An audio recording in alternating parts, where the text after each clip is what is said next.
Este jueves, Moscú advertía a la comunidad internacional que la entrada de Ucrania en la OTAN significará una escalada garantizada hasta la Tercera Guerra Mundial. El fin de semana pasado se destruyó el puente de Kerch, el único que unía a Rusia con la península de Crimea, anexada por Putin en 2014. Y aunque Ucrania aclaró que no era responsable de ello, desde entonces Rusia ha lanzado una ola de ataques con misiles en varias ciudades de Ucrania, incluida su capital, Kyiv. En Última Hora Colombia hablamos con el periodista en seguridad y geopolítica, Camilo Baqué, para que nos cuente sobre la situación actual en la región y preguntarle cuál ha sido la posición de Colombia frente a la guerra en Ucrania. Colombia es una plataforma de la OTAN a toda costa. ¿Por qué? Porque el activo estratégico que siempre tuvo Rusia, bueno, la Unión Soviética tuvo en Latinoamérica era el Caribe, no solo con Cuba.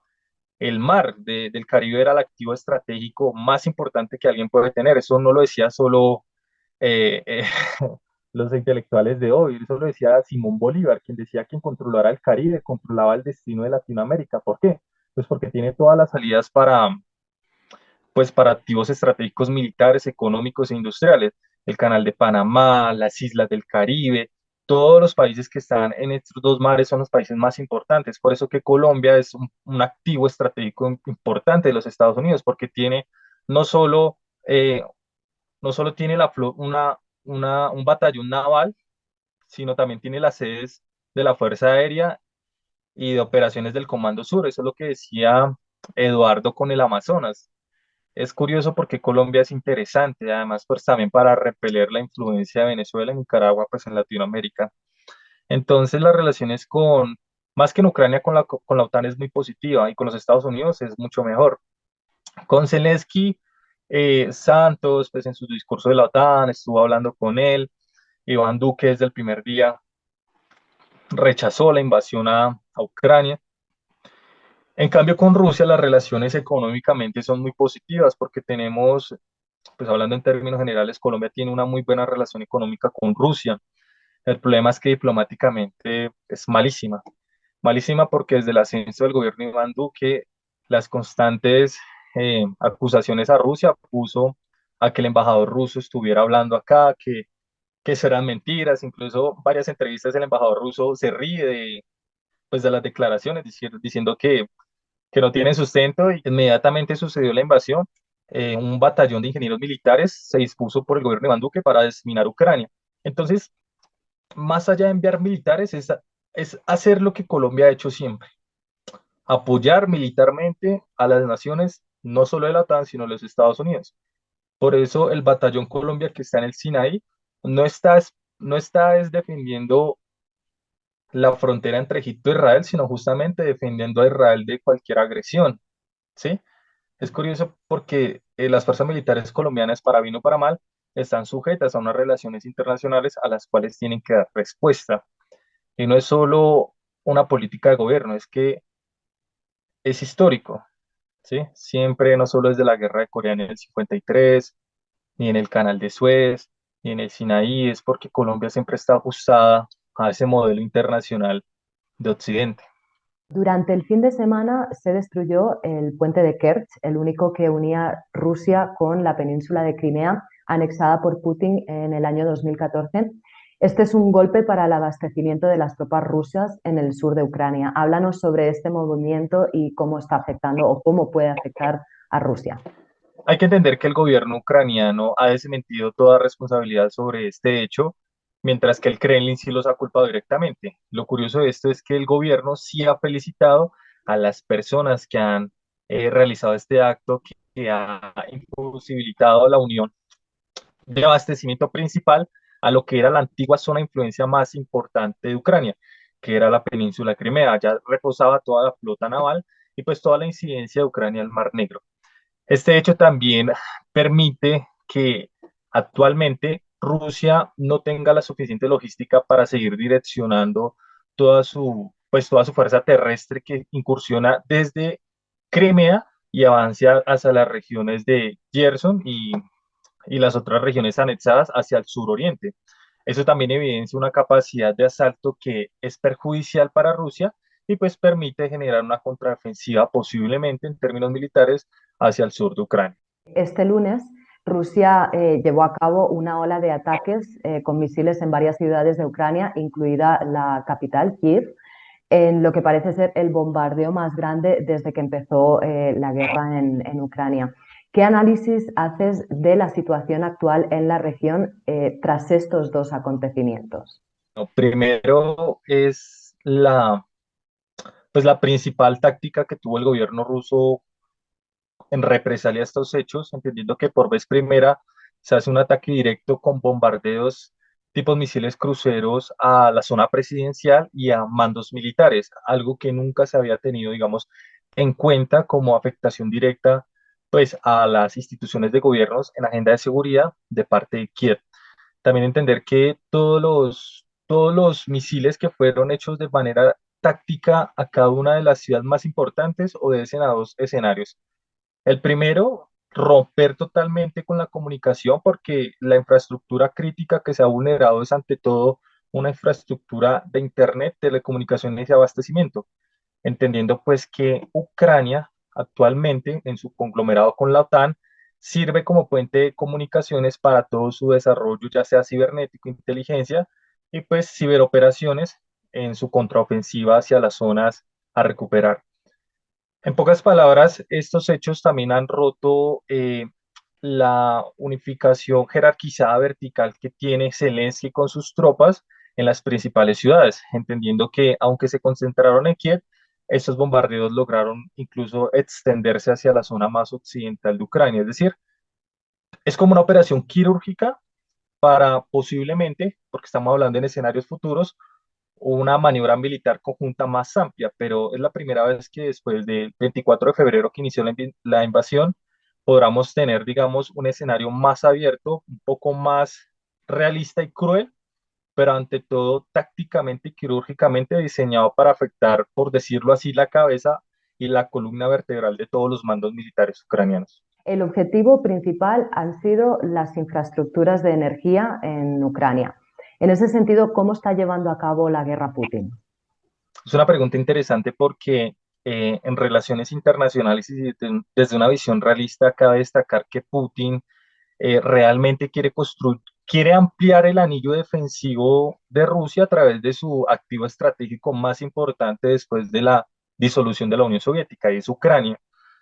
Rusia tiene actualmente un territorio al lado de Alemania llamado Kaliningrado y quiere extender toda su línea de seguridad, obviamente contra la Alianza Atlántica, que vaya desde el norte por Kaliningrado, pase por Bielorrusia y termine en Ucrania por el río de Dnipro. Entonces, es entendible que todas las regiones que se están anexando en Rusia y la ofensiva que quiere hacer hacia Occidente es justamente para asegurar ese anillo y romper el anillo defensivo de la OTAN, ¿sí? Es entendible que estos ataques también busquen evitar una contraofensiva. Contraofensiva se ha catalogado como muy exitosa, pero al mismo tiempo nadie habla de las gran cantidad de muertos y bajas que tuvieron los ucranianos, pues por hacer una contraofensiva, digamos, tan, tan suicida, por decirlo, pero en términos pues, militares sí tuvieron ganancia.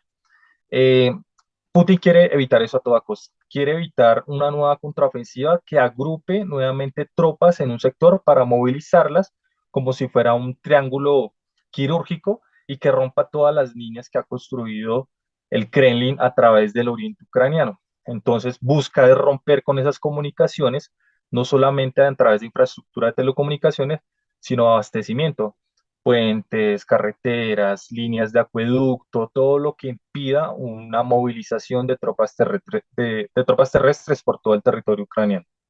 Estos efectos se están sintiendo a nivel global, tanto económica como energéticamente. Desde la geopolítica es interesante analizar que toda guerra también tiene un fin energético. De hecho, todas las reservas de gas que se encuentran en Ucrania causalmente están ubicadas hacia el oriente, en el Donbass, allá están todas las reservas de gas más importantes que tiene Ucrania. Además que toda la operación también está diseñada para proteger esas reservas como un activo estratégico y geopolítico que tiene el gobierno ruso para sí mismo. Esto también demuestra que la zona de Ucrania, antiguamente, antes de que se suspendieran los oleoductos, transportaba 175 millones de metros cúbicos de gas por la región ucraniana, algo que era muy útil en términos económicos para Rusia y que de alguna otra manera tener este conflicto pues ha puesto, digamos, como en duda ese sustento económico que ha tenido Rusia a través del gas.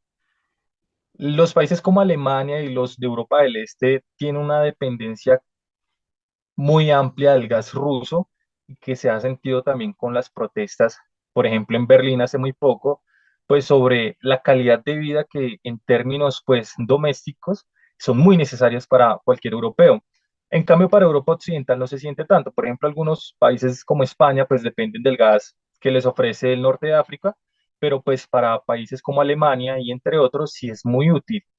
Esto no solo ha generado descontento popular, también ha sido como un efecto boomerang en que las sanciones hacia Rusia también se han devuelto hacia Europa, en lo cual los precios no solo del abastecimiento agrícola que proveía Ucrania, sino también el recurso energético que ha puesto en tela de juicio cómo se ha usado la guerra, no solo en el teatro de operaciones europeo, sino entender cómo la OTAN desde Bruselas y los Estados Unidos también han sacado pues provecho sobre eso. Es curioso que tú puedes acceder a cualquier periódico económico y pues entender cómo el verdadero beneficiado económicamente de este conflicto ha sido la venta de activos energéticos, gas de Estados Unidos, ¿sí? Entonces, la guerra siempre tiene un interés geopolítico, Estados Unidos también quiere imponer una agenda económica a través del gas y pues desafía a Rusia a través de la OTAN, pues porque hablando en términos realistas, no es una guerra entre Rusia y Ucrania, Ucrania es un tercero que en ciencias militares se llama proxy para un teatro de operaciones retando el poder defensivo de la OTAN. Entonces, pues si lo llamamos a un término multidimensional, podemos entender que el escenario no es solo europeo, es un escenario global, donde incluso China está midiendo poder de fuerza, Azerbaiyán y Armenia. Azerbaiyán también tiene eh, activos estratégicos energéticos muy importantes. Por ejemplo, en Irán, todas las situaciones energéticas son críticas, incluso lo que está permitiendo un desarrollo pues, de retos de fuerza, ¿sí? De imposición de voluntades económicas alrededor del mundo. Se ha insistido sobre todo a la comunidad internacional para que intervengan en la guerra y nos encontramos con un bloqueo en el que todos los países, muchos de los jefes de Estado se están ubicando o están declarándose de un lado o del otro, pero vemos que hay un bloqueo en ese sentido porque estratégicamente, militarmente y en el sentido de las relaciones internacionales nos vemos con ese bloqueo en cuanto a la intervención. Es un efecto boomerang porque a la larga las sanciones contra Rusia, pues quizás hayan tenido sus efectos, pero volátiles, es decir, no tiene una incidencia directa dentro del sistema ruso. Hay una margen, pues, de la población rusa, de toda la cultura rusa, incluso una cancelación de su cultura. No solo, como hemos visto en las noticias, no solo se ha retirado, por ejemplo, Dostoyevsky, Tchaikovsky, sino se ha eliminado el mundial, incluso videojuegos como el de la FIFA. Entonces vemos que más allá de un bloqueo, estamos viendo es como realmente hay una hegemonía imperante. Como decía Gramsci, la hegemonía no solo parte de la infraestructura, ni la superestructura, sino también de la incidencia cultural. Por ejemplo, Occidente en términos hegemónicos es toda la cultura que establece Estados Unidos a través de su rol económico. Entonces, lo que es Hollywood, Netflix, toda la industria cultural privada, las tecnologías de comunicación privada como lo es Facebook, WhatsApp, ha generado, digamos, todo este tipo de cancelación que va más allá de lo económico, sino también va a lo cultural.